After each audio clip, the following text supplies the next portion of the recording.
பங்குனி 5 தவக்கால சிந்தனைகள். இந்த உலகம் துருவமயப்படுத்தப்பட்ட உலகமாகவே இருக்கின்றது. பொய்மைக்கும் உண்மைக்கும் இடையே, இருளுக்கும் ஒளிக்கும் இடையே, நீதிக்கும் அநீதிக்கும் இடையே, அன்புக்கும் பகைமைக்கும் இடையே, இப்படியாக உலகம் இரண்டாக துருவமயப்படுத்தப்பட்டுள்ளது. இந்த பின்புலத்தில் இன்றைய முதலாம் வாசகத்தில் நற்செய்தியில் நாங்கள் பார்க்கின்றோம்.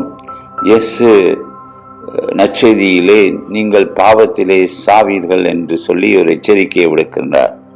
அதே வேளையிலே இன்றைய முதலாம் வாசகம் விடுதலை பயன் நூலிலிருந்து பார்க்கின்றோம். மோயிசனுக்கு கடவுளுக்கு எதிராக அவர்கள் நாங்கள் பாவம் செய்தோம் என்று எங்களுக்காக வேண்டிக் கொள்ளும்படியாக அவரிடம் வேண்டிக் கொள்ளுகின்றார்கள். இந்த உலகத்திலே பாவத்தை கடவுள் படைக்கவில்லை. மனிதன் தன்னுடைய கீழ்ப்படியாமலையாலே உலகத்திலே பாவம் துன்பம் தோன்றியது. ஆகவே பாவத்திலே நீங்கள் சாவீர்கள் என்று சொல்லுகின்ற பொழுது இயேசு இன்னொன்றையும் சொல்லுகிறார். குறிப்பாக நீங்கள் இங்கிருந்து வந்தவர்கள், நான் மேலிருந்து வந்தவன், நீங்கள் இவ்வுலகை சார்ந்தவர்கள் என்று கூறுகின்றார். நாங்கள் இவ்வுலகை சார்ந்தவர்கள் என்று இயேசு கூறுகின்ற பொழுது இவ்வுலகத்துக்குரியவற்றை பற்றியே நாங்கள் சில வேளைகளில் எண்ணிக்கொண்டிருக்கிறோம். உலக ஆசைகள், உலக நாட்டங்கள், உலக இன்பங்களை பற்றியே இன்று பெரும்பாலானவர் நினைத்துக் கொள்கிறார்கள். அதே வேளையில் இன்றைய சமூக தொடர்பாளர் சாதனங்களும் எங்களை இந்த உலகத்திலே எப்படி இன்பமாக வாழலாம் என்பதை பற்றி தான் எங்களுக்கு சொல்லிக் கொண்டிருக்கின்றது. அவை இந்த பின்புலத்திலே நாங்கள் சிந்தித்து பார்க்க வேண்டும். நாங்கள் மேலுலகை சேர்ந்தவர்கள் என்று சொல்லுகின்ற பொழுது கடவுளை சார்ந்தவர்கள்.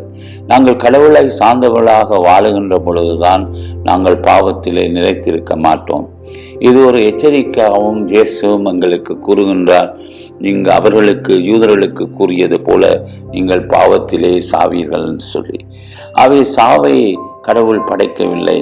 சாவை வென்றுதான் இயேசு உயிர்த்தெழுந்தார். அவருடைய உயிர்ப்பில் தான் நாங்கள் பங்கெடுக்க நாங்கள் அழைக்கப்படுகின்றோம். ஒவ்வொரு மனிதனும் பாவத்திலே நிலைத்து வாழுகின்ற பொழுது அவன் செத்து கொண்டிருக்கின்றான். அவன் அறியாமலேயே அவன் சாவை தரிசித்துக் கொண்டிருக்கின்றான். இந்த உண்மையைத்தான் இயேசு சொல்லுகின்றார். இந்த சாவு என்பத உடலிலும் உள்ளத்திலும் ஆன்மாவிலும் அவனுக்குள்ளே ஏற்படுகின்ற சாவை என்று சொல்லலாம். அது ஒரு அழிவுக்கான பாதையை இட்டு செல்கின்றது. ஆகவே இதை உணராமல் இன்று எத்தனை மனிதர்கள் பாவத்திலே வீழ்ந்து கிடக்கிறார்கள், மூழ்கி கிடக்கின்றார்கள். அவர்களை குறிப்பிட்டுத்தான் இயேசு நீங்கள் பாவத்திலே சாவீர்கள் என்று சொன்னால் அவருடைய ஆன்மீக சாவை பற்றி அவர் குறிப்பிடுகின்றார். அவை இத்தகைய பின்புலத்திலே நாங்கள் இயேசுனுடைய வார்த்தைகளை விளங்கிக் கொள்ள வேண்டும். யூதர்கள் அவரை கல்லால் கொல்ல திரிந்தார்கள், அவரை ஒழித்து விட திரிந்தார்கள். நான் தந்தையிடம் வந்தவன் என்று சொல்ல அவர்கள் ஏற்றுக்கொள்ளவில்லை. ஆகவே இத்தகைய ஒரு பின்புலத்தில் தான் நாங்கள் இன்றைய இறை வார்த்தையை சிந்தித்து பார்க்கின்ற பொழுது இயேசுக்கும் யூதர்களுக்கும் இடையே நடந்த முரண்பாடானது அவர்கள் இவ்வுலகத்தை பற்றி சிந்தித்துக் கொண்டிருந்தார். தங்களுடைய சட்டங்களையும் யூத பாரம்பரியங்களையும் பற்றி சிந்தித்துக் கொண்டிருக்கிறாருடைய இதனுடைய வார்த்தையை பற்றி அவர்கள் சிந்திக்கவில்லை. ஆகவேதான் இயேசு உங்களுடைய இதே கடினத்தின் நிமித்தம்தான் இயேசு அவர்களை எச்சரிக்கின்றார். நீங்கள் பாவத்திலே சாவீர்கள் என்று சொல்லி. நாங்களும் பாவத்திலிருந்து எழுந்து ஆண்டவரிடம் திரும்பி வந்து வாழ்வை பெற இந்த காலம் நமக்கு அழைப்பு விடுக்கின்றது. இந்த காலத்தை தகுந்த விதத்தில் பயன்படுத்துவோம். ஆமேன்.